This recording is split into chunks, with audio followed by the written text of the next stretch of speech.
នាវា HTMS Chakri Narabit គឺជានាវាផ្ទុកឧទ្ធម្ភាគចក្រខ្នាតតូចបំផុតនៅក្នុងលោកវាប្រើប្រាស់សម្រាប់ផ្ទុកឧទ្ធម្ភាគចក្រការពារដែនសមុទ្រសមត្ថភាពប្រយុទ្ធសំខាន់របស់វាផ្អែកទៅលើកម្លាំងអាកាសដែលវាផ្ទុកមិនមែនជាអាវុធដែលបំពាក់នៅលើនាវាឡើយការប្រតិបត្តិការតាមដែនអាកាសនាវាបានរចនាឡើងដើម្បីដំណើរការយន្តហោះប្រយុទ្ធប្រភេទ Short Tank of Vertical Landing និងឧទ្ធម្ភាគចក្រវាមានផ្លូវរត់ផ្លាយដែលមានជម្រាលឡើង Ski Jump 12 ដឺក្រេដើម្បីជួយយន្តហោះងាយស្រួលហោះឡើងក្រុមអាកាសវាផ្ទុកយន្តហោះ Harrier ចំនួន6គ្រឿងនិងឧទ្ធម្ភាគចក្រ Sikorsky S-70B ប្រហែល6គ្រឿងប៉ុន្តែបច្ចុប្បន្នយន្តហោះ Harrier ត្រូវបានដកចេញពីប្រព័ន្ធដំណើរការចម្បងរបស់នាវាវាត្រូវជំនួសដោយឧទ្ធម្ភាគចក្រដូចជា MH-60S ឬ S-70B សម្រាប់បេសកកម្មប្រយុទ្ធប្រឆាំងនាវាមុខទឹក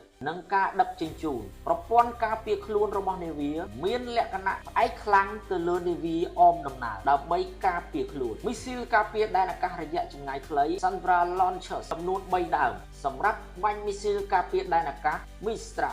នេះគឺជាប្រព័ន្ធការពារដែនអាកាសរយៈចម្ងាយខ្លីបំផុតក្នុងការប្រឆាំងនឹងយន្តហោះហោះទាបរួមទាំងមីស៊ីលដែលចូលមកជិត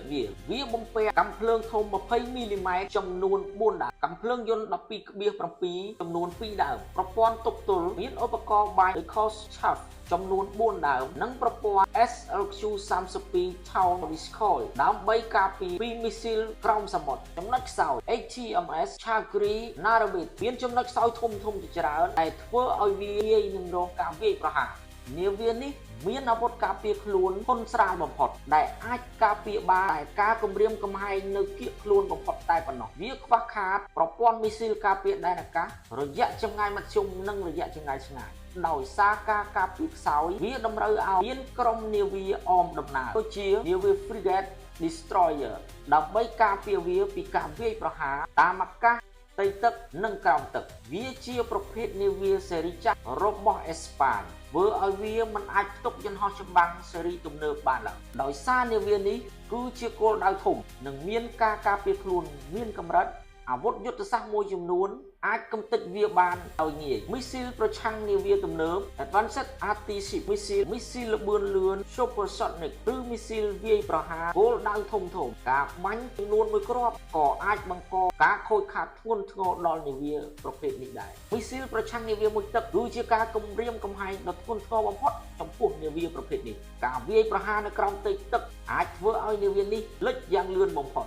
គ្រាប់បែកនិងមីស៊ីលបាញ់ពីអាកាសយន្តហោះប្រយុទ្ធបំពាក់មីស៊ីលរយៈចម្ងាយឆ្ងាយអាចវាយប្រហារបានដោយសុវត្ថិភាពព្រោះនាវានេះខ្វះខាតការការពារដែនអាកាសរយៈចម្ងាយមធ្យមនិងរយៈចម្ងាយឆ្ងាយកាំភ្លើងធំតាមឆ្នេរសមុទ្រឬមីស៊ីលការពារដែនសមុទ្រប្រសិនបើវាស្ថិតក្នុងរយៈចម្ងាយនៃប្រព័ន្ធការពារឆ្នេរសមុទ្រវានឹងក្លាយជាគោលដៅងាយស្រួលបំផុតក្នុងការកំទេច